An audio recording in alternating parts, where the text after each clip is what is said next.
Frankenstein by Mary Shelley, Chapter 5. It was on a dreary night of November that I beheld the accomplishment of my toils.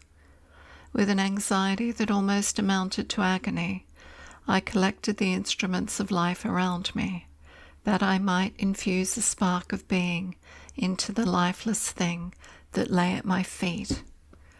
It was already 1 a.m. The rain pattered dismally against the panes, and my candle was nearly burnt out, when by the glimmer of the half-extinguished light I saw the dull yellow eye of the creature open. It breathed hard, and a convulsive motion agitated its limbs. How can I describe my emotions at this catastrophe, or how delineate the wretch whom with such infinite pains and care I had endeavoured to form? His limbs were in proportion, and I had selected his features as beautiful. Beautiful, great God! His yellow skin scarcely covered the work of muscles and arteries beneath. His hair was of a lustrous black and flowing, his teeth of pearly whiteness, but these luxuriances only formed a more horrid contrast with his watery eyes, that seemed almost of the same colour as the dun white sockets in which they were set, his shrivelled complexion and straight black lips. The different accidents of life are not so changeable as the feelings of human nature. I had worked hard for nearly 2 years for the sole purpose of infusing life into an inanimate body. For this I had deprived myself of rest and health. I had desired it with an ardour that far exceeded moderation. But now that I had finished, the beauty of the dream vanished, and breathless horror and disgust filled my heart. Unable to endure the aspect of the being I had created, I rushed out of the room and continued a long time traversing my bedchamber, unable to compose my mind to sleep. At length lassitude succeeded to the tumult I had before endured, and I threw myself on the bed in my clothes, endeavouring to seek a few moments of forgetfulness. But it was in vain. I slept indeed, but I was disturbed by the wildest dreams. I thought I saw Elizabeth, in the bloom of health, walking in the streets of Ingolstadt. Delighted and surprised, I embraced her, but as I imprinted the first kiss on her lips, they became livid with the hue of death. Her features appeared to change, and I thought that I held the corpse of my dead mother in my arms. A shroud enveloped her form, and I saw the grave worms crawling in the folds of the flannel. I started from my sleep with horror. A cold dew covered my forehead, my teeth chattered, and every limb became convulsed, when by the dim and yellow light of the moon, as it forced its way through the window shutters, I beheld the wretch, the miserable monster whom I had created. He held up the curtain of the bed, and his eyes, if eyes they may be called, were fixed on me. His jaws opened, and he muttered some inarticulate sounds, while a grin wrinkled his cheeks. He might have spoken, but I did not hear. One hand was stretched out, seemingly to detain me, but I escaped and rushed downstairs. I took refuge in the courtyard belonging to the house which I inhabited, where I remained during the rest of the night, walking up and down in the greatest agitation, listening attentively, catching and fearing each sound, as if it were to announce the approach of the demoniacal corpse to which I had so miserably given life. Oh, no mortal could support the horror of that countenance. A mummy, again endued with animation, could not be so hideous as that wretch. I had gazed on him while unfinished. He was ugly then, but when those muscles and joints were rendered capable of motion, it became a thing such as Dante could not have conceived. I passed the night wretchedly. Sometimes my pulse beat so quickly and hardly that I felt the palpitation of every artery. At others, I nearly sank to the ground through languor and extreme weakness. Mingled with this horror, I felt the bitterness of disappointment.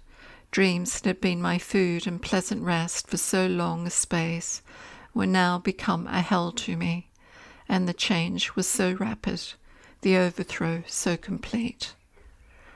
Morning, dismal and wet, at length dawned, and discovered to my sleepless and aching eyes the church of Ingolstadt, its white steeple and clock, which indicated the 6th hour. The porter opened the gates of the court, which had that night been my asylum, and I issued into the streets, pacing them with quick steps, as if I sought to avoid the wretch whom I feared every turning of the street would present to my view.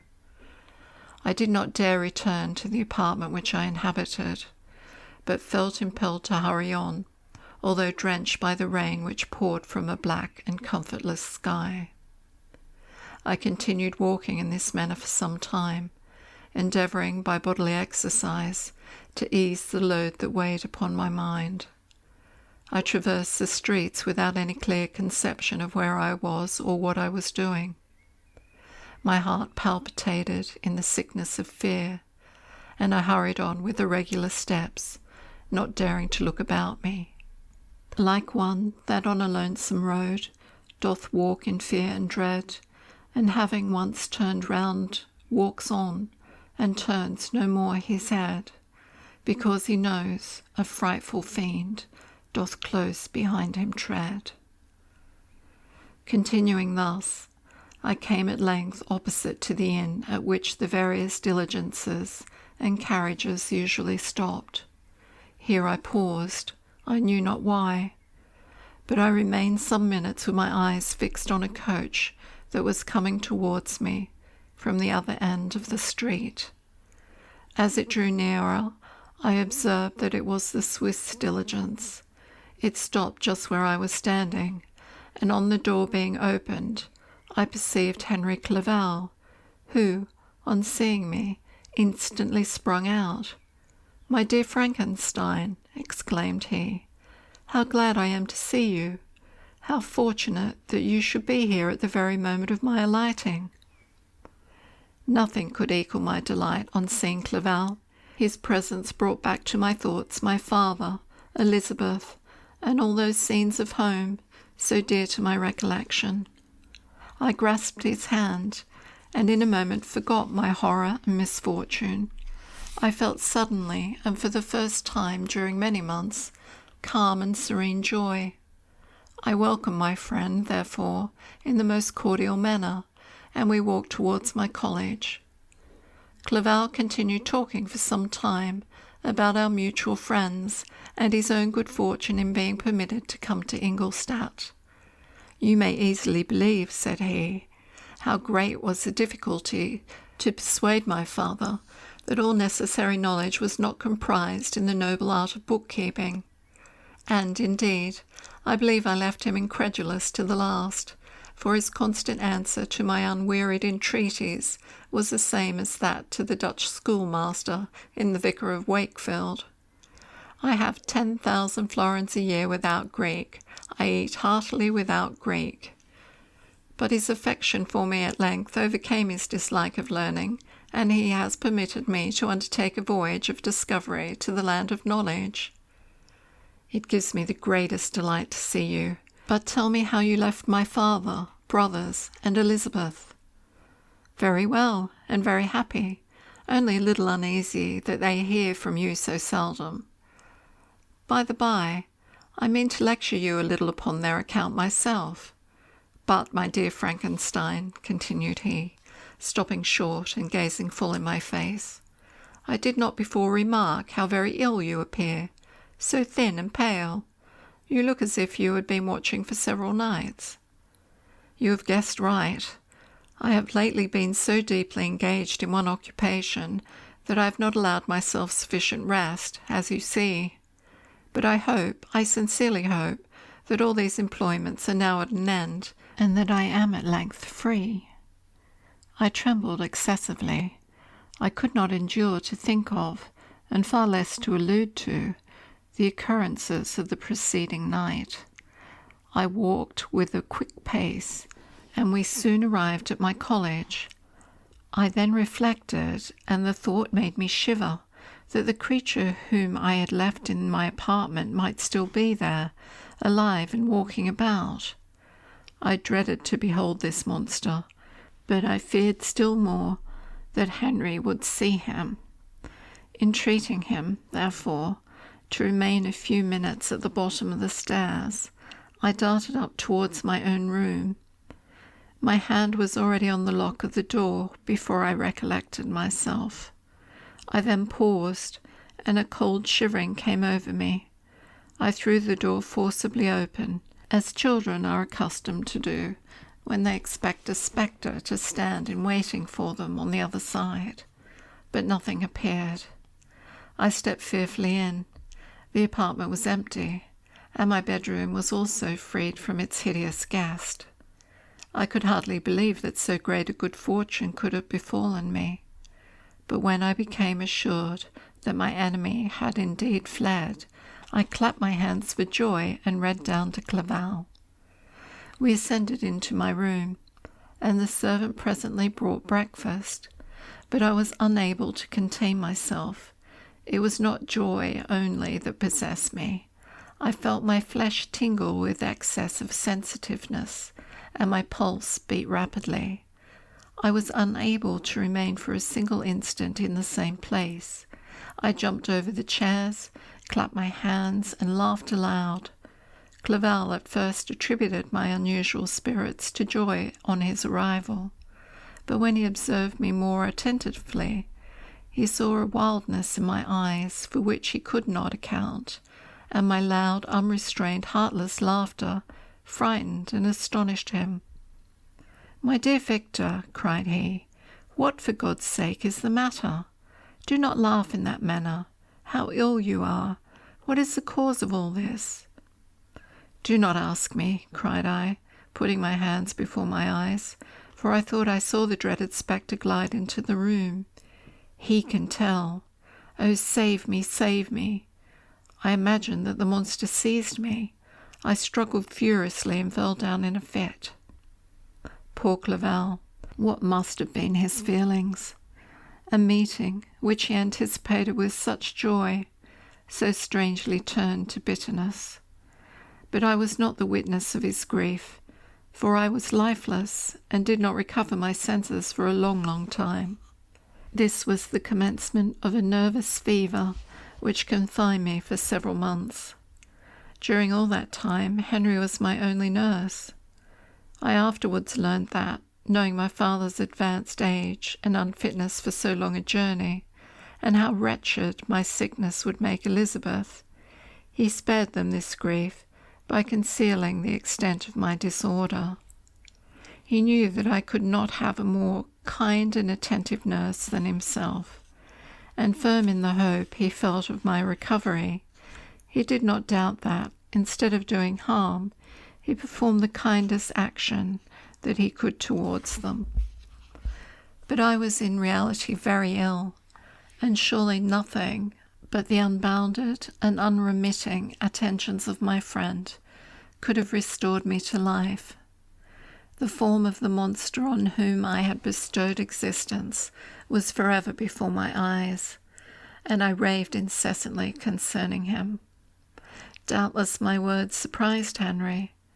He at first believed them to be wanderings of my disturbed imagination, but the pertinacity with which I continually recurred to the same subject persuaded him that my disorder indeed owed its origin to some uncommon and terrible event. By very slow degrees, and with frequent relapses that alarmed and grieved my friend, I recovered. I remember the first time I became capable of observing outward objects with any kind of pleasure. I perceived that the fallen leaves had disappeared, and that the young buds were shooting forth from the trees that shaded my window. It was a divine spring, and the season contributed greatly to my convalescence. I felt also sentiments of joy and affection revive in my bosom. My gloom disappeared, and in a short time I became as cheerful as before I was attacked by the fatal passion. "Dearest Clerval," exclaimed I, "how kind, how very good you are to me! This whole winter, instead of being spent in study, as you promised yourself, has been consumed in my sick room. How shall I ever repay you? I feel the greatest remorse for the disappointment of which I have been the occasion. But you will forgive me. You will repay me entirely if you do not discompose yourself, but get well as fast as you can. And since you appear in such good spirits, I may speak to you on one subject, may I not?" I trembled. One subject? What could it be? Could he allude to an object on whom I dared not even think? "Compose yourself," said Clerval, who observed my change of colour. "I will not mention it if it agitates you, but your father and cousin would be very happy if they received a letter from you in your own handwriting. They hardly know how ill you have been, and are uneasy at your long silence. Is that all, my dear Henry? How could you suppose that my first thought would not fly towards those dear, dear friends whom I love and who are so deserving of my love? If this is your present temper, my friend, you will perhaps be glad to see a letter that has been lying here some days for you. It is from your cousin, I believe."